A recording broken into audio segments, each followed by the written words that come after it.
Hello, and welcome back to the channel. In this video, I'm going to show you how to extract results from multiple columns using just one VLOOKUP formula in Microsoft Excel. No more dragging individual formulas one by one. So, let's jump straight to the screen. Here, we have a sample of 10 students. We need to pull data into multiple columns using a list of 100 student names. Here is the trick to doing this efficiently. Type an equals sign, then VLOOKUP. Select your lookup value. In this case, it is the student name. Next, select the table array where your data is located.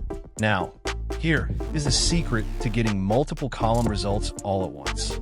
Instead of typing a single number for the column index, type an open curly bracket, then type the column numbers you need, separated by commas. For example, 2, 3, 4, then close the curly bracket. Finally, choose false for an exact match and hit enter.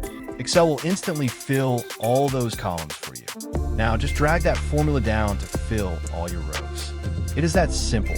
If this video helped you, please hit that like button and subscribe to the channel. If you get stuck or need any help, just drop a comment below and I will definitely help you out. Thanks for watching.